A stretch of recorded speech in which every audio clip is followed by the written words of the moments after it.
Now, I don't know about you, but I'm really from the trenches. You feel me? Where Mama Love ain't have a whole bunch of money. I came from a home of five. Yep.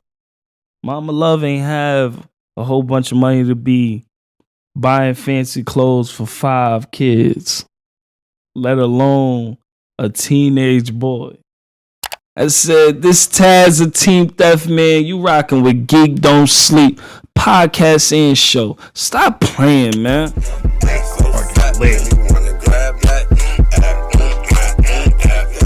off the lights, shit, my baby want fight. I know a kitty tight, so I got the mic bite. She like to keep the lights on, she know I be freaking. A motherfucker like me, yup, I be geeking.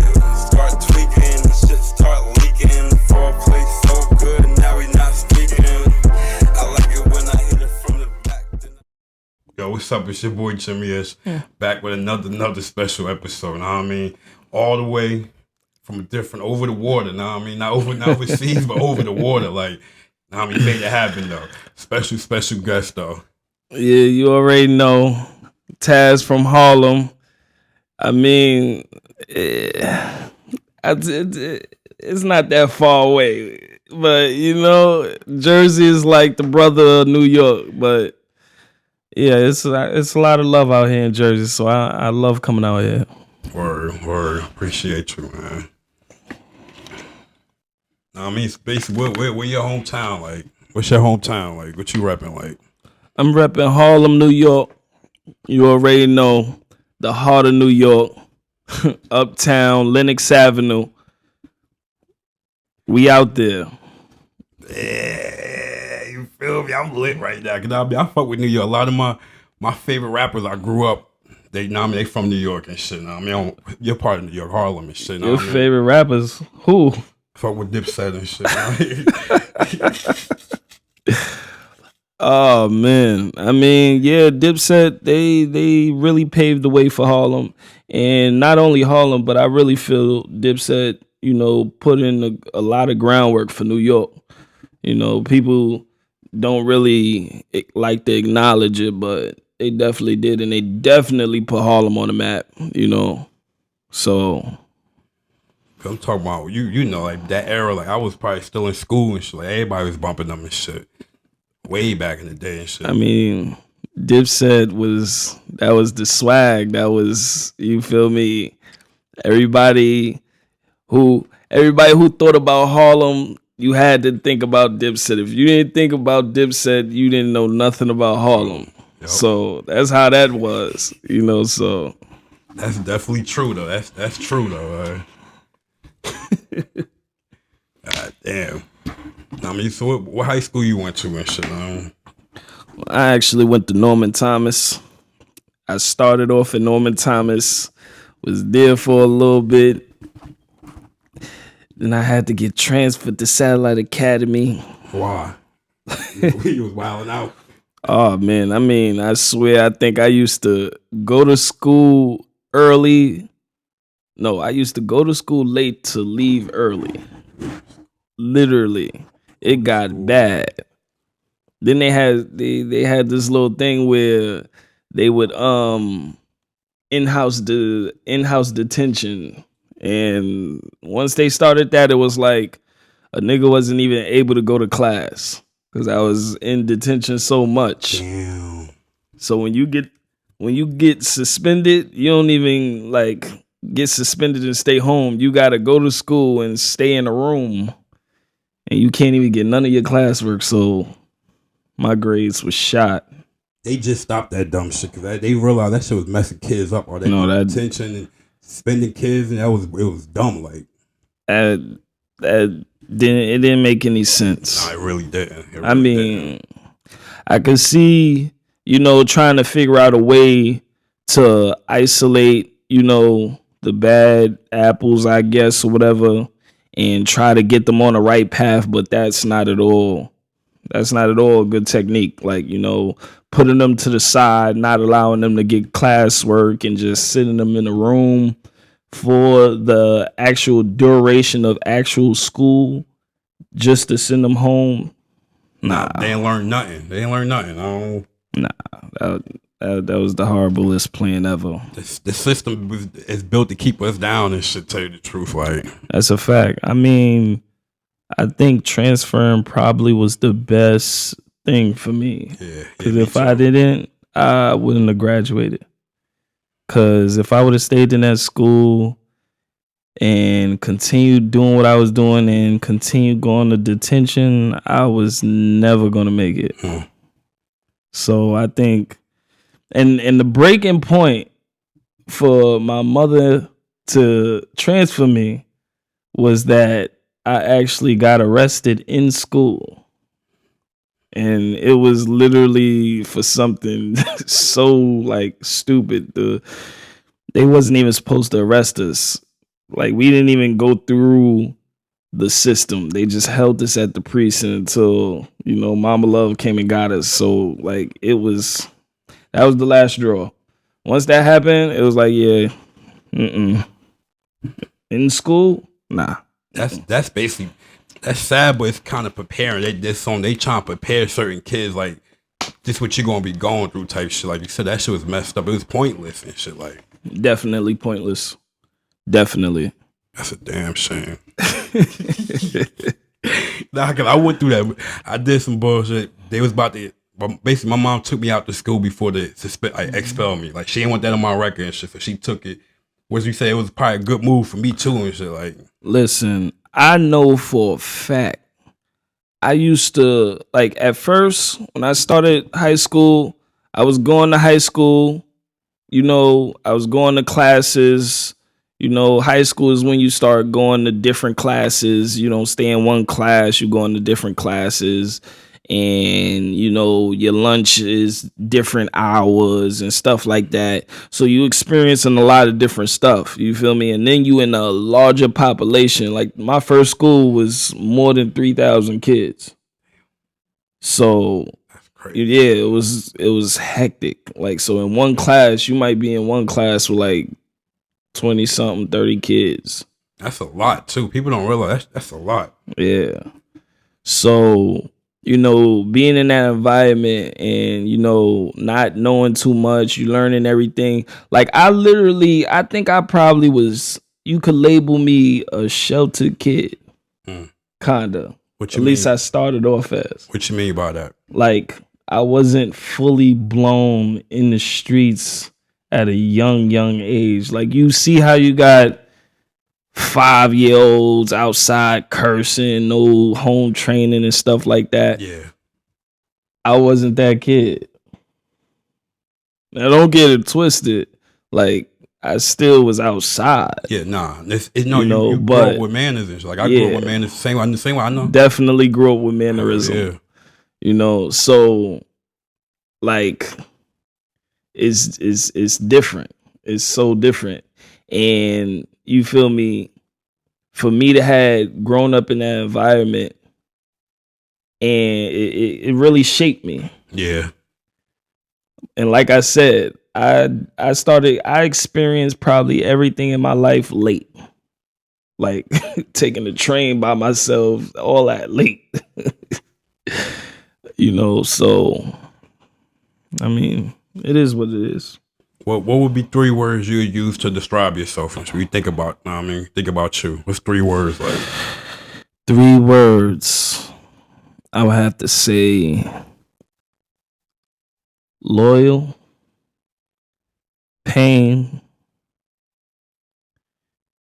and loyal, pain. Dang. The 3rd word is hard. Cause I think Everybody. I think it's like loyalty, pain, and I say morals. Okay.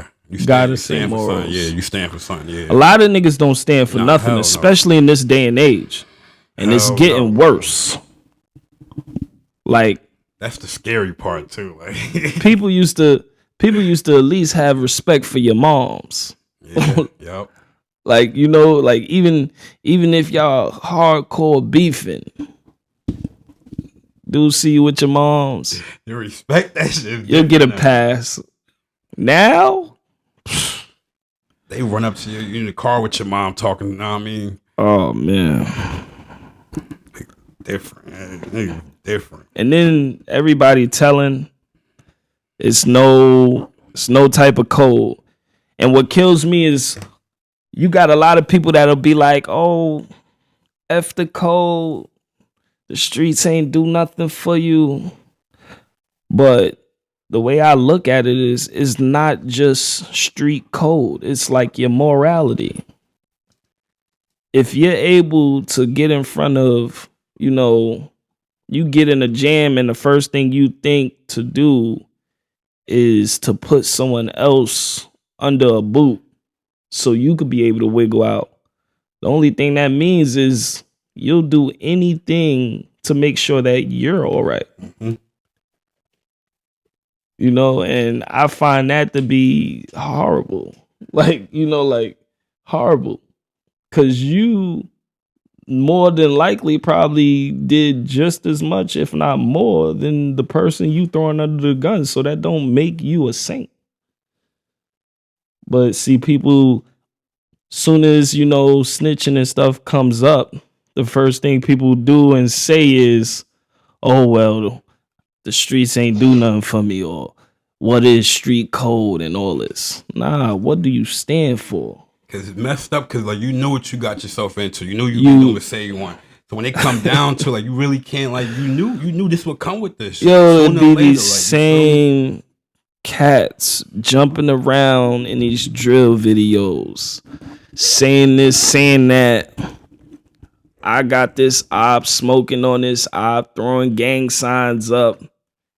And then as soon as they get pinched, they start crying and telling. I got people up north doing bids right now in the feds from a gun trafficking situation.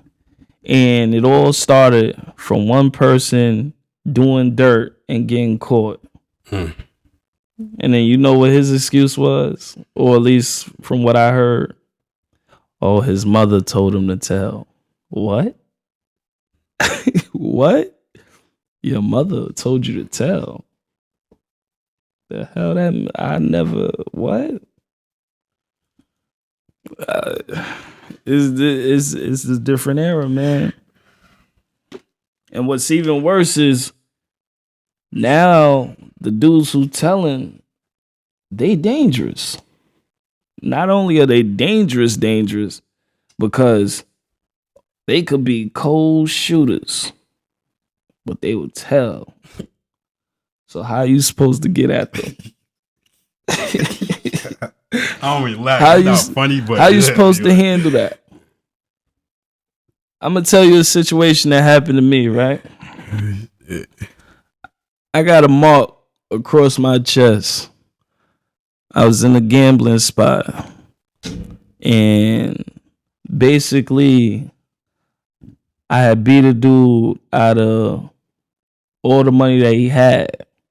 Mind you, he still already owed me a little bit of money. Mind you, at the time I was way younger, to where little amounts of money was more to me. So the dude came up to me and he was like, yo, let me get a couple $100 back. And I'm like, yo, bro, you owe me still and you didn't give me nothing yet. You just gambling against me. What you mean? Let you get some money back. So after I told him this, he eased up on me. And then he swung a big Rambo knife. Like a mini sword. I swear, no lie. It had to be like this thick and like this long. And he swung it. And it went right in. And I caught half of the blade. And when I mean, I was caught so off guard, I flipped him over my shoulder. He ran to the back of the room because the gambling spot was in his apartment. He ran to the back of the room The first thing I thought, because I had my coat off, you know, I was a little comfortable, had my coat off, my book bag was on this couch, my coat was on this couch. At the time I had a Merm, you know, a Biggie. And then all the pile of money that I had won was on the table. So I'm looking at the coat in the book bag and I'm looking at the money and he just ran to the back. So I know he's going to go get some. So I'm looking, I'm like, he just stabbed me. It gotta be some money on this table. So I scoops all the money up. I look down the hallway. He coming down with a samurai sword. I said, oh, he crazy. I literally left. I ran up out of his crib. And conveniently, he lives across the hall from my grandmother. Left out of his crib, went to my grandmother's, threw the knife inside and walked to the hospital. Held it down and everything. D's came to me, cops came to me. And a lot of people that y'all be saying, oh, I held it down. So if you held it down, you must know this process. Certain situations, they subpoena you to come down to the DA office and you have to sign off saying that you don't know nothing. I went down to the DA office because I had to sign something saying I don't know nothing. You feel me? After doing this, soon as I seen him, broad daylight, I tried to holler at him. You know what he did? When I mean he let, mind you, he was with his daughter. He was with his daughter. Broad daylight. He let her hand go and ran in the street and started calling for the police. Check him. Check him. He got some on him. He got a weapon. Literally put a restraining order out on me. You just recently tried to take my life. And I try to holler at you and retaliate, and you got a restraining order put out on me. I had to leave that situation alone. Different. So it's like, how do you win with these people? These niggas is dangerous. You doing gangster stuff, but you telling at the same time. That's crazy, bro. You definitely can't do nothing with these niggas nowadays, bro. The way they move, they different. You can't do that shit, bro. You can't do anything. Just be I would say be a normal person, but that might be hard for certain people and shit. Like, I mean, I wouldn't say being a normal person is hard. The proper thing that I would say is be yourself. A lot of people have problems being themselves. You feel me? Dudes who not like that want to be tough. Girls who, you know, like girls want to be aggressive or they want to be ratchet because they see it in a music video or they see their favorite artist doing something and they want to do it. Just be yourself. Yeah, definitely. That's what makes a person unique. Being yourself. Being yourself. If you try to be someone else, how far are you going to get? You're not going to be able to pass them because you waited for them to do something next so you could copy it. Mm-hmm. You're going to never make it up. And now, look at what the industry is turning into. I'm sorry, but I got to say it. Everybody doing the same type of drill beats, the same type of flow. Like, at least switch it up. If you're going to do a drill beat, switch it up. Use a different type of flow to where it's like a person is so unique that a person stops and say, oh, I didn't think he was going to do that. Yeah. You know, like, you can't get on and do the same thing. Mind you, if you watch the videos Not only are they using the same flow, but they dancing the same way. They even throwing up the same gang signs. I don't know if they all together. Cause they might be, they might not be, but I could literally throw up 5 gang signs that I seen in a video. You could probably say, I seen all of them in 3 different videos by 3 different artists. But I mean, I'm the type of person, I like music. I don't just do one type of genre. I don't just want to sound one type of way. And honestly, I try a flow or two myself, but I don't stay there. You feel me? Trying a flow shows your creativity. Yes. It challenges your skill. So it's like, all right. But when you stay there, that's when it becomes a problem. At least in my eyes. What you mean by stay there? Like, what you mean by stay there? Like, all right, I won't say any artists' names or anything, but an artist will come out with, say, a drill song, and they whole portfolio would be the same type of song, the same type of rhythm, the same way. Like you probably might run with that shit. Change it up. Yeah, while it's hot, they changed up, try something different. Not even while it's hot. Why you like if you hear something and you genuinely say, I want to try that. I think I kill it doing something light. And then you try it and you do it. All right, you did it. Step on. Like I'm gonna give you a great example, right? And I know a lot of people that know me gonna laugh because they know my favorite artists is, you feel me? But I'm gonna say it like this, right? You see how Drake came out with a Spanish song? Yes.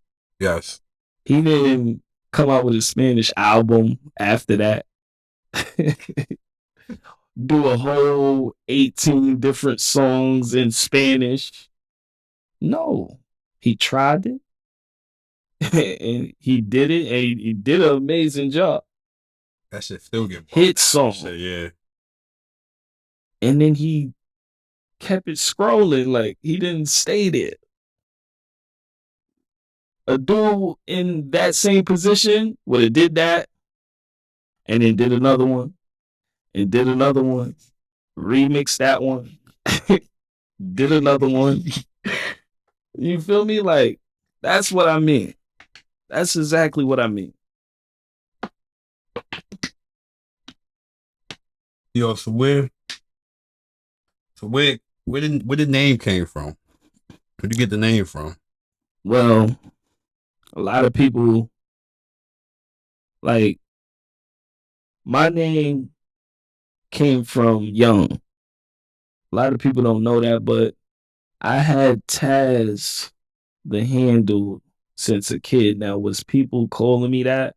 No. A lot of different neighborhoods know me for different names, and why is because I really was outside. And when you really outside, you, as a OG told me, you don't name yourself. So I actually named myself TAZZ from the anger that I used to have built up. Okay. You feel me? But one of my older heads told me you don't name yourself, and they ended up naming me. You feel me? And then being in another neighborhood, being outside, putting in pain, everybody getting to know you for putting in pain, everybody getting to know you for, being around here, you'll get named again. Yeah. Like when you outside, it shows. Your resume will speak. 50 Cent, he had a few names in Queens. You feel me? different eras and stuff. So it's like when you go in different neighborhoods, a lot of dudes say they outside, and the furthest they go is they block. How you outside? How you outside? Oh shit! You only on your block. I used to go to different neighborhoods all my life. And niggas used to be like, yo, how this nigga in Queens at a house party? How he in Brooklyn? How he in the Bronx? And when I'm out there. Ain't no I'm in the cut. I'm out there. You think that was my block, wherever I'm at. I feel you. Nah, I know niggas like. A lot of niggas, they just outside in front of they building. Can't go nowhere. You think they can't go nowhere? Or you think they don't want to go nowhere?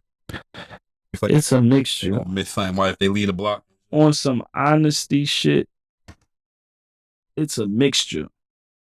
Like, cause I know dudes that won't leave the block. And it's like, it's hard. I can't understand it personally, but people break it down to they beefing with certain people. People break it down to they getting money, you know? And then you have just the people that just is just what they used to. I can't do that. I can't stand on the corner just to be outside. You just standing there, just a target. That's as far as I see it. You out on the corner, not getting no money, standing outside, watching people walk past. You watching life. A lot of people alive, but they ain't living. A lot of people alive, but they ain't living, man. If you did both roles from that and a normal life and shit, you see which one you think life go by slower, do you think? What you mean? If you live in, like you say you stand on the block every day, I mean just chilling, then working and shit every day and shit. What lifestyle you think feel that goes by slower and shit? Like, I mean, standing still watching time pass you is never good. You know, and working for yours, earning yours is a different hit. You ever found some money on the floor? You ain't value it. You was happy. You was happy you had it. Oh, I just found some money. You was happy you had it. And I bet you spent that whole thing, whatever it was, you got it up out of there. It could have been $20. You got a bag of chips, snack, cheeseburger, fries, soda. You got your man something. He ain't never spent $1 on you, but you just spent wild money with him just cause. You ain't value it. But if you went outside and you actually worked for that, regardless of what you did, you saved that. You saved that. You earned that. Earned dollar is different. Way different. I'm not even gonna hold you. A lot of people don't understand this era they say is trapping, which they call scamming trapping. That's not trapping. It's not. It's not trapping. It's not. I mean, I don't knock it. They getting crazy. They doing all type of money. Like they doing all type of nonsense, but to actually be on that block, it's a different level. Getting clientele, busting chops in a building, up the block, crossing the street to hit one, another one bringing one to you. Like, that's really or on somebody's bike real quick. Busters move around. Yeah, like that's really what was going on. Like when I was outside, like this is really what was going on. Like you not hiding behind a computer trying to get somebody to send you $200. And then you send them $200 and then you block their page and then you move on to the next one. Like, cause it's a whole bunch of different type of scammers out there. I like to talk to them. I talk to them like 2-3 days. And the moment they think they got me, I block them and shit. Just I ain't for fun gonna and hold shit, you. know what I mean? They be mad when they make Whitby a chick too and shit.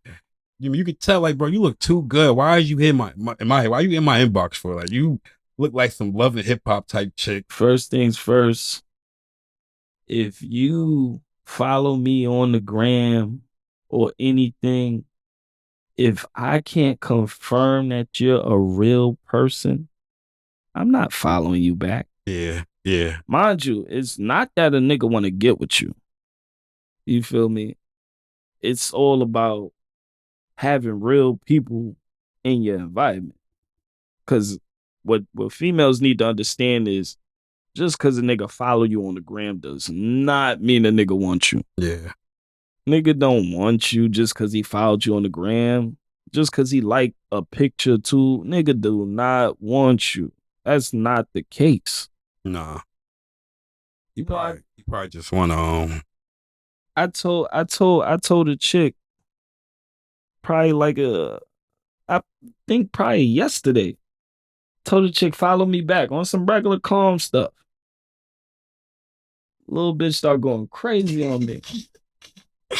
Follow you back. I don't know you, nigga. Da, da, da. I'm in my head like you don't know me.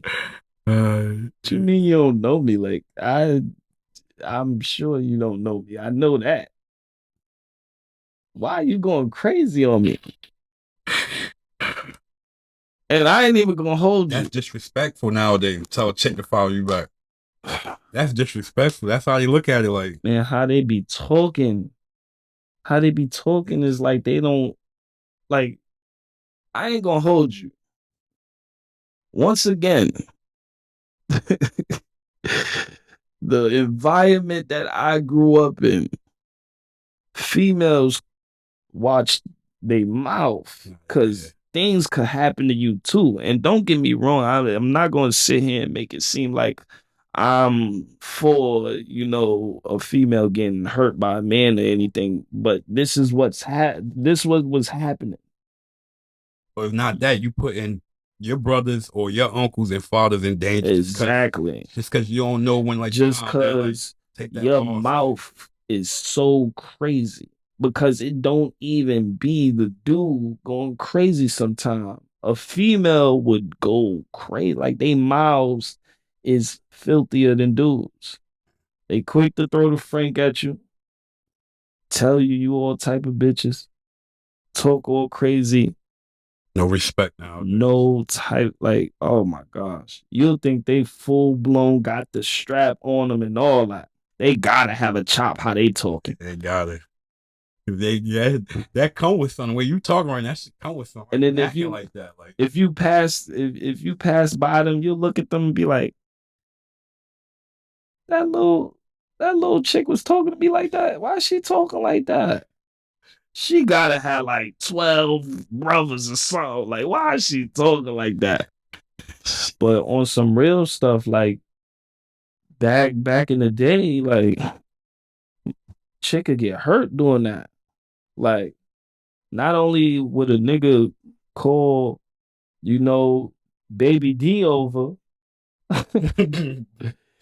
to go handle her, but niggas was ruthless. That's why I be telling these niggas, y'all not ruthless. not. Like, getting a gun and then shooting in the air, hoping to hit somebody, that's not gangster. Niggas was really outside booming the nigga they trying to boom. It wasn't no, just we shot in the air and I think we hit somebody. No. Niggas was spinning blocks and hitting blocks. The whole block. So you don't hear about that too much. It'll be a week straight. Niggas will come shoot up a block for a week straight. The whole niggas, block. Everybody that lived on that block, you a op and you got. Like when something happened, everybody either went inside or you spinning the other block first. That's how it happened. Mm-hmm. Like you already knew when something happened because soon as you come out to go to the store or whatever, and you'll look around, like, oh, the corners is empty. Niggas not in front of the store. Oh, something happened. Oh, that means somebody might be spinning this block. Let me go inside. Something happened, or let me go grab something because something happened. It's too quiet out here. Yep. That's when some nowadays these niggas is crazy. And I'm not gonna lie to you, it's way too much gunplay. In the wrong way at that. Nah, because people know what it is. People scared to get hit in the face nowadays. When you think about it, niggas scared to get hit in the face. Like niggas don't want to get hit. Niggas can't fight. You ever seen some of these 16, 14, 15-year-olds in the little brawl videos? I be thinking they be playing. And they be shooting their hands. Like and missing and shit, bro. Who taught you how to shoot your hands like that? Niggas really don't know how to fight nowadays. Who taught you how to shoot your hands like that? You know why? Cause niggas was slap boxing back in the day when we was growing up. If it's not that, older niggas slap boxing with us and shit. Man, just get your hands right type shit. Like I used to hate slap boxing, and it always used to come up. And I was the type of person to where I didn't like getting hit, so I was so good at weaving. And then when you good at weaving and then you quick and then you got a little bit of hand skills, you could easily tag a person back. But the problem with that is once you tag a nigga, he got to get his back. And it's like, I always knew that. And if a nigga can't get his back, what happens? We gotta fight for real now. Yeah, shit it gets serious and shit. So it's like, I forgot about I used to be on some like, I don't even want to do this because we might as well just fight. Because it's going to be hard for you to hit me. And then if I get you, I know you're going to have to get me back. You're going to start swinging different and shit. Yeah. I ain't going to hold you. I had this one fight. No, I had this one. It was slap boxing. I'm doing it with the nigga. And I caught him a couple times. And then he was trying to get me and I'm moving. I'm doing my thing. And now I'm just getting bored and tired, and I'm like, oh, man, maybe I should just drop my hands and let him get one, and then we could just call this even. Like, and I actually did it. And as soon as he tried, I just weaved, and I'm like, nah.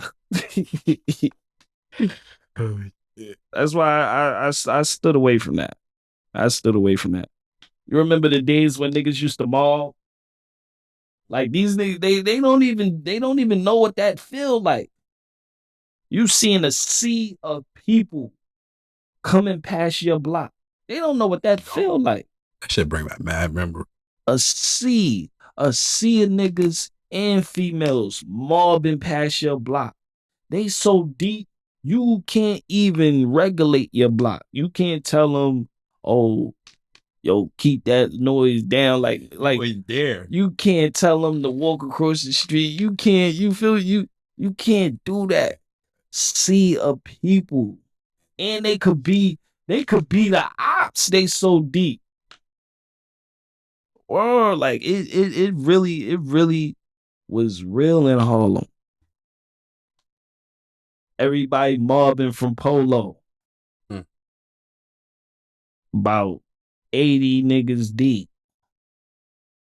Walking past every block that they come across. And me being me, I don't know why. And I don't want to make it seem like I'm the toughest nigga. But I think maybe I just got a screw too loose. But I'm always the person that'll stand at an angle, and then the whole time I'm scanning faces because I always ended up knowing somebody. Always.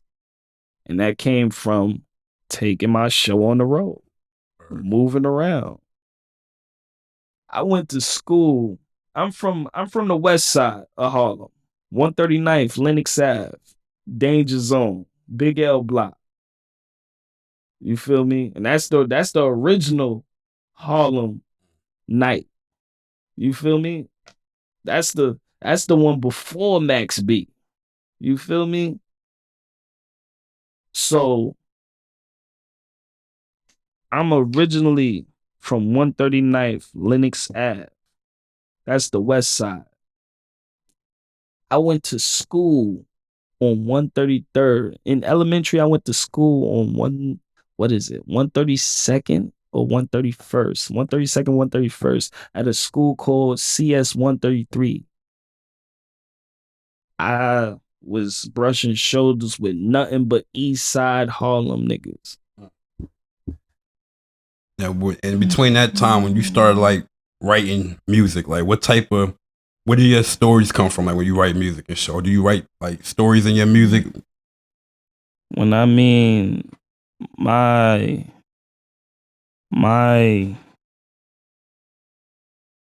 everything comes from the soul, the heart.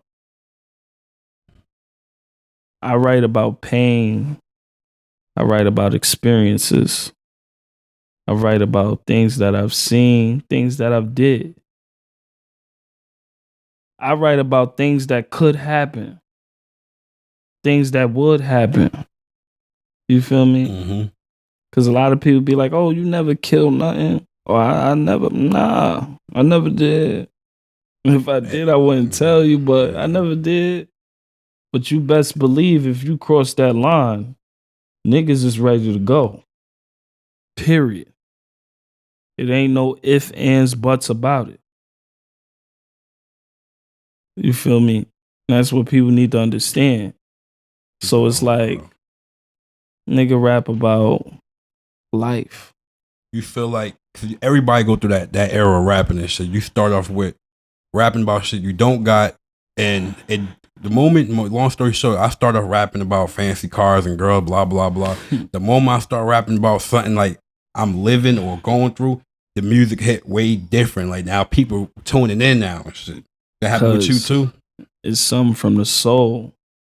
People could tell when you giving that real. Yeah, yeah. When you spitting that pain, like, nah, boy, yeah, he going through something. You feel me? It be the lines that's not even about the gloss that a nigga will sit back and go, he just really said that. I went through that. I did that.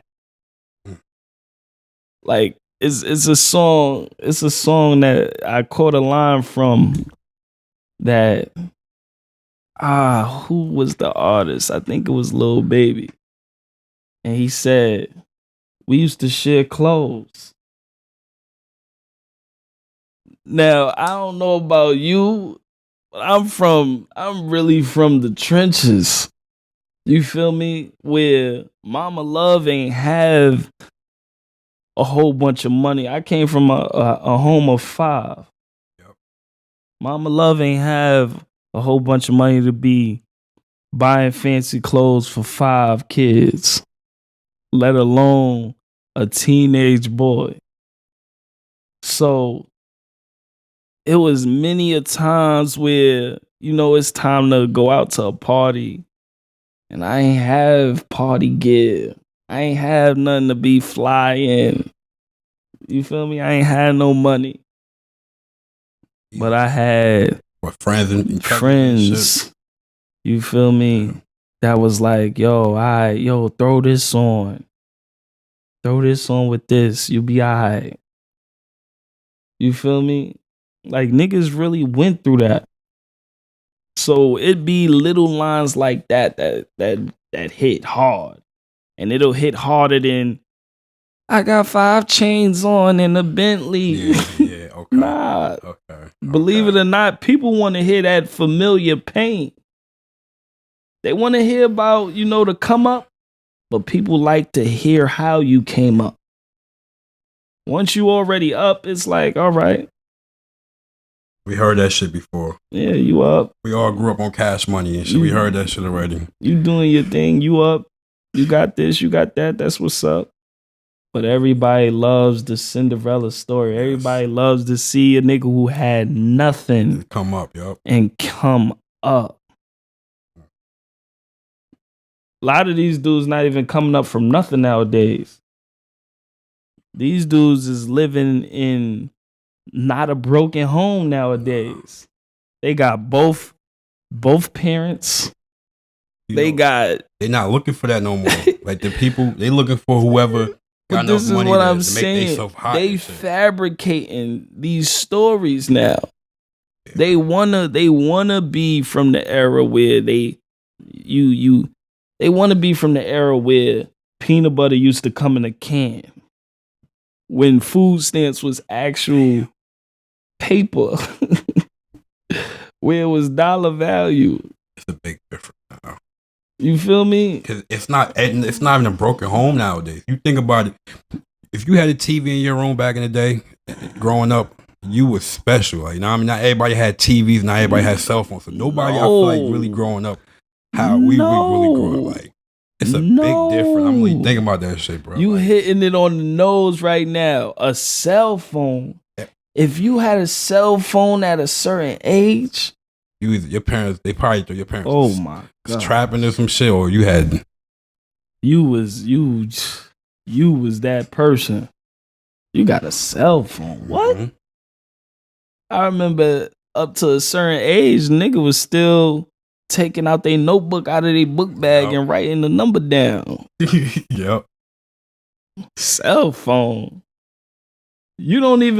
Girls ain't even have a cell phone number to give you. They had to give you the house phone. Call at this time. At a certain time. Sometimes you gotta call and have on a proper voice to talk to Mama Love because she gonna answer and you gotta talk with respect. Oh yeah, I'm trying to speak to. I'm trying to talk to Michelle. Who are you? Oh, I'm just a friend. The world different now. Now 12-year-olds got phones and they sending twerk videos and all this other stuff. This stuff is crazy, man. It's crazy. But what's one of the hardest challenges you basically went through about chasing your dreams and like kind of stay focused and shit? I mean, your rap dreams and shit, and start trying to stay focused at the same time and shit. Like, what's the biggest challenge? The biggest challenge. And this is something that I'm going through still. It's believing in yourself. Okay. You feel me? That's the hardest part.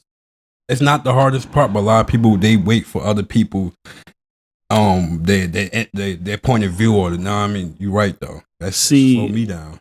See, with this music stuff, you look for people to gravitate to you. You look for people to believe in you. You look for people to support you. And it doesn't happen. It doesn't happen. No. If you think you going to just say one day, oh, yeah, I'm doing music. And then everybody going to listen to your stuff and support your stuff, which is it's an easy thing. But people don't do it. It's an easy thing.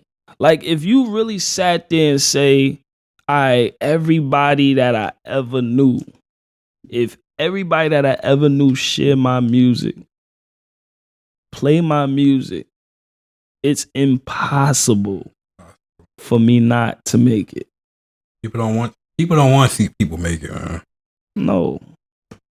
They don't want to see you make it. They want to be there though. If you do. But then it's too late, bro. If you realize you get to that point in your life, you be like, you know what? Everybody. And you just start going hard. That's when you go hard. Now it's to the point like you making moves. Now people like, yo, what's up, yo? Nah, this whole year I've been out here by myself. Know what I mean, struggling, busting these moves and shit. Yo, I kid you not. I've did so many different showcases, you know, different clubs, contests, and a lot of indie artists, a lot of unsigned artists come to showcases by themselves. So I be telling people, even if you can get 5 people to come with you, and each of those 5 people bring 2 people, that would be a massive amount of people. Yeah. No support. And you would look incredible. What people don't understand is support is so... It goes a long way, bro. It's so... Think about it. Like, it's so easy, though. Like, it's so easy. And I think we had this talk before. Yep. On the side, we had this talk. Yep. It's so easy, and people really don't understand. It's free. I've never understood you denying a person something free. That's like saying, can I get some water? And you tell me no. And you got a whole faucet of water, and I can't even just fill my cup up.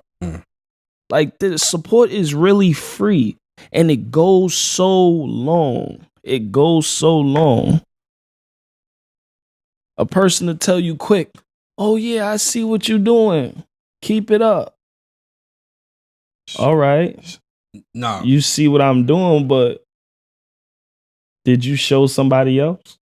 Well, what about the people, bro, that follow you, that don't like shit, don't comment shit, but you might see them on the streets and they say something about what you doing.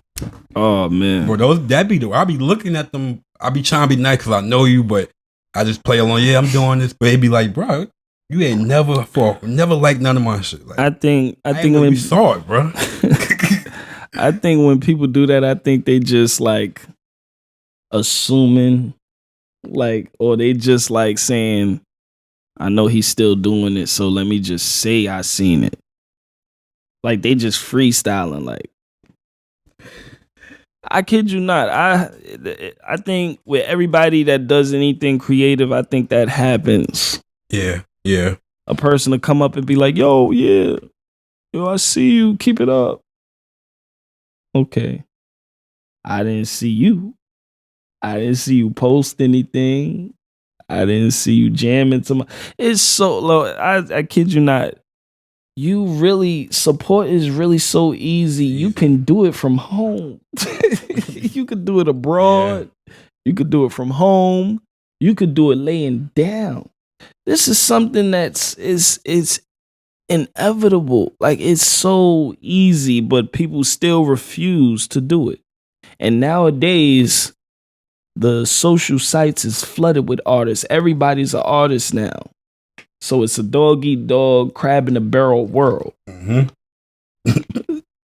I done followed so many different artists that I done came across and seen their pages.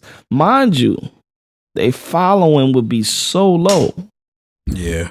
You know, and I have a low following. I got 10K, a little bit more than 10K, but I still consider that to be low. That's low. But I would see a person with 137 followers, and I'd follow that person, especially if they got good or decent music. I'll follow that person right away. But even those people don't follow back. You see, we on the same type of time, like even those people don't follow back, and it's just it's amazing. It's amazing. So at what time did you start taking like the music like real serious? Like, yo, I'm gonna really start taking this serious. I started taking music serious after my first bid. And I think after my first bid was 2013 when I came home. I think that's when I took music serious more because I gave up basketball. I officially gave up basketball. And why? It was because, one, everybody and their mother was 6'3" and better. which changed the game for me. Because normally you go to a tournament in your age group, it's maybe one person, two people that's 6 something. Now everybody's 6'3", 6'5", and they be 15. Yeah, my little cousin like that. Yeah. Soon as it got like that, I was like, yeah, it's over. But once I really gave up my love of basketball, or at least I'd say my dream of becoming a pro player, once I gave that up is when I really, really locked in. And more so, I felt I had something to say. I've been through a lot in my life. Do you feel like when it comes down to like just chasing dreams and shit, do you feel like the love or the hate motivates a person more?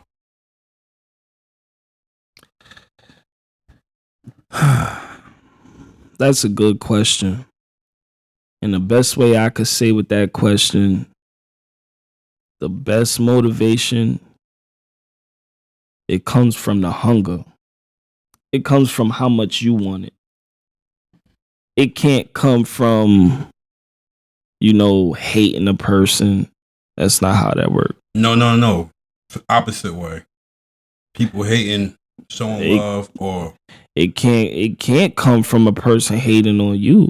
That ain't gonna make you any better. You gotta really have it in you to where it's like you eat, sleep, and breathe this. You putting out your soul. You putting what you went through down. You go and do something just because people hating on you. What type of story you gonna tell? I think you feel like it'll motivate you though. When I had too much support and love, it didn't motivate me. The moment I start getting like the hate or people not really, it motivated me to go even harder now and shit. Like, I mean, the way I look at that is the motivation come from doing something that a person tell you can't do. That's where that come from. That's how I would word that. Cause it's not so much as them down. It's not so much as them hating on what you doing. It's so much as them saying you can't do it, or them not believing you could do it. Yeah. I think that's what motivated me when I wanted to play ball. It was because everybody told me I wasn't good. You feel me? It motivates you to go even harder. Exactly. And with music, it's like when a person be like, "Oh, you ain't all that." That don't motivate me, but it give me a giggle. Like, all right. But what do motivate me from that is the outcome. What type of opportunities since you've been on this music journey, like it brought you basically? Well, the opportunities. See, in 2013, when I started doing my music, I was taking it serious. I was on different podcasts. I was on different radio stations. And one, it helped me brush shoulders with a lot of different people. I actually had the grace to be able to be on a song with Fred the Godson. God rest his soul. I actually, was able to meet him, get on a song with him. I was able to perform at Aces of New York, which at the time was a very prestigious strip club, the top strip club in New York. I brushed shoulders with a lot of different security staffs to where I was getting in the Webster Hall for free. I'm getting on stage. I'm beside Funk Flex. I was beside Mano while he was performing. Uncle Murder while he was performing. Mind you, I'm not even a part of the entourage. It's just the shoulders that I was brushing against. Yeah. You know, I met Puma from Black Ink doing a podcast. You know, you meet a lot of different people. And then with those people, they introduce you to other people. Yes. And then the best part about doing stuff, even a person doing a podcast or a show that nobody knows about, just you promoting that you did something new brings you into another light. Yes. Because now people look at you like, hold on, he was on a podcast. They don't even have to know the podcast. They just see you was on something. And it's like, oh, he working. And don't let it be you from this state going to another state. Mm-hmm. What? Mm-hmm. Yo, ain't he from Harlem? He just did a show in Syracuse. And then he did a show in Jersey. That's what I'm saying. You my first guest from out of Jersey, basically. I appreciate that. You said out of Jersey. Oh, you mean from New York? Out of Jersey. Oh. Like not in Jersey, but out of Jersey. All right. I mean, that was disrespectful. I mean, yo, people was asking me because most of my shows that I've did since I've been home, because I just came home 2022 November. So most of my shows that I did was in Jersey. Mm. And people ask me like, yo, you from Jersey? I'm like, nah, I'm not from Jersey, nigga. I'm from Harlem. Yo, well, you always performing in Jersey. And that came from the experience that I had before I got locked up. I did a showcase out in Jersey, and it was actually a contest. Mm. And I was the only person from Harlem. I like to get everybody's point of view on this shit. Just, you know what I mean? See how everybody feel about how you feel about relationships. Do you feel like everybody is meant to be in a relationship or just meant to be single for the rest of their life and shit? Like, I mean,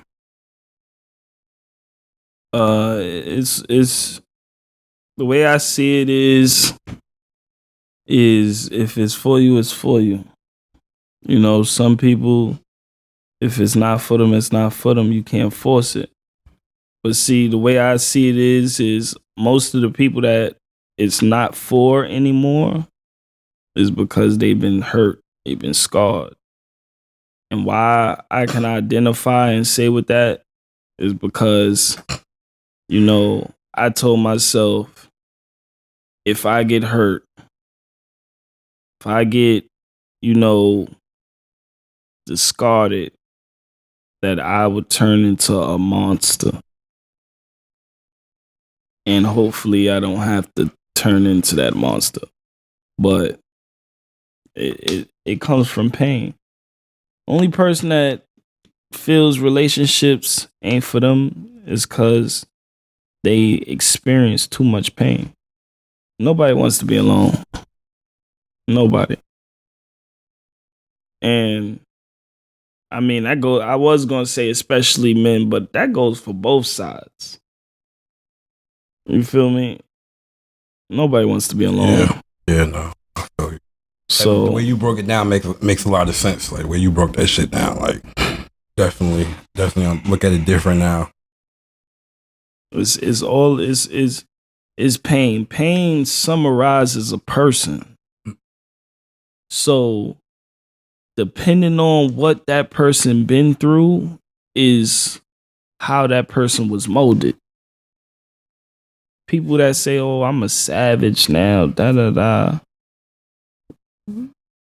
times out of 10 is because they've been through something that hurt them or affected them, scarred them to where they either avoiding it or they don't want it to happen again. Right, because the moment something like that happened to me, that's the first time in my life I ever said I'm on demon time. Because I'm not going to hold you. Everybody, and I mean even down to the gangsterest dude, could bump into that one person that could have their heart. And see, a lot of people can't handle that weakness. Because love is a weakness. It's a strength, but it's also a weakness. Yeah. And that's why love is so tricky, because they always say love, it's a thin line between love and hate. Yes. You ever realized why? Why? Because imagine a person that you love turn their back on you. Imagine a person that you love do something wrong to you. Imagine a person that you love not love you back. Word. You'll start to resent them. You'll hate, or any type of love. You'll hate that you love them, because when you really love a person, because a lot of people ain't even experienced love. All the ones that be like, oh yeah, I was in love with. Nah, a lot of people ain't even experienced love. Yeah, I feel like if you never hated that person, you never really loved them. Because you only gonna hate a person sometimes you really, really love them and shit. Because a lot of times you need to be like, man, I don't give a fuck about that. But if you really care, that's when y'all hate them. That's when it hit different. Exactly. If you could one day wipe that person down, their whole existence is faded. You ain't really had no feelings for them. You probably cared for them. You probably had love for them. See, it's a difference to have love for a person and to be in love with a person. Yes. That unconditional love to where you go against your better judgment. You go against what's right and what's wrong. That shit drain your body. Mentally, physically, that shit drain you. Damn.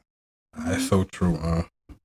But let me say, like, in the next, if you keep on chasing your dreams and pursuing and going hard, next 3, 4, 5 years, where do you see yourself? 3 or 4 or 5 years, I see myself at the awards. I see myself enjoying life with my beautiful daughter. I see myself enjoying life with my son, with my girl. Possibly, don't answer that. When you think about the future, you always got to think about what you want. And you got to think about what you trying to do. Because you could want something and you could not try to do certain things. Or you could be trying to do certain things and want something else. Like doing music, that's a passion. But what I'm trying to do is provide for my family. Okay, yeah. Yeah, that's when it started hitting different. You feel me? Yeah, definitely. A lot of people that's out there hustling, they not hustling because they love to hustle. It's people out there really trying to eat. Yeah. Trying to get school clothes. You feel me? That's what changes the suburban kids and the urban kids. That's what changes the struggle and the privileged. Because you have a lot of privileged people that like to come where we struggle at and pretend with us while we really living this. Definitely. You going home to full course meals, and we trying to figure out when the next one is. A lot of people don't know that.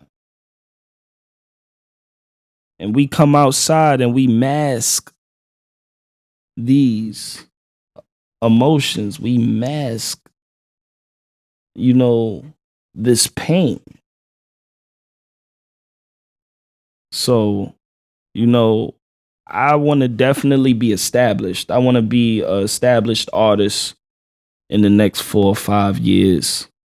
I want to be able to, if not own my own label, have. I want my own label. Or yeah. Even if it's co-signed by a major, I want my own label. And I want to have a couple of businesses. That's what's up, man. Yeah, I see it, bro. I definitely see it, though, man. So it's like, is there anything else you like to tell the people and shit? Hopefully, I already know later on in life we definitely gonna link up again and shit. If it's not back here, somewhere else, be coming to meet up at one of your shows and shit, I'm definitely gonna run into you. But like, I mean, I just like to tell the people to just look out for my music, check me out, look me up on any platform. I'm on the gram. That's my main thing. You could catch me at _real_Tasmanian. That's THE_REAL_TAZZMANIAN.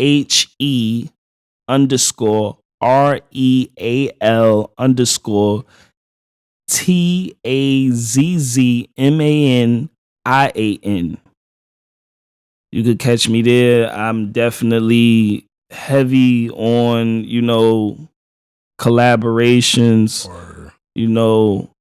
and the YouTube. I got a YouTube channel. What's the YouTube channel? The YouTube is Theft TV, Theft with a 3, not a E. Theft TV. And I also have another one that's Team Theft TV. Once again, Theft with an E, not a 3. I mean, Theft with a 3, not an E.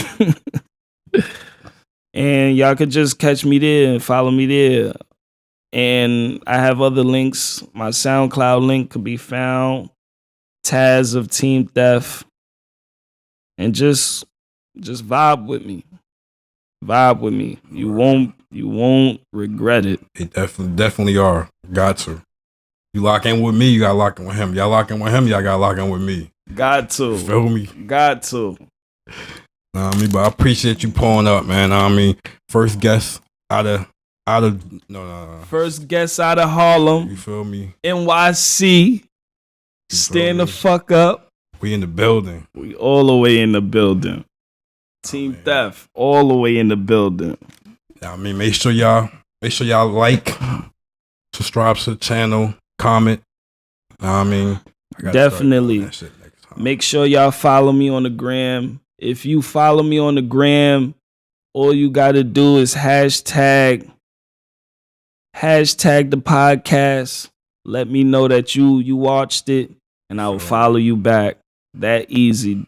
Don't let them numbers fool you. I'm definitely heavy on communication. Word. I feel you though, bro. Definitely though, man. Big things for both of us. I appreciate you though, yeah. You already, man.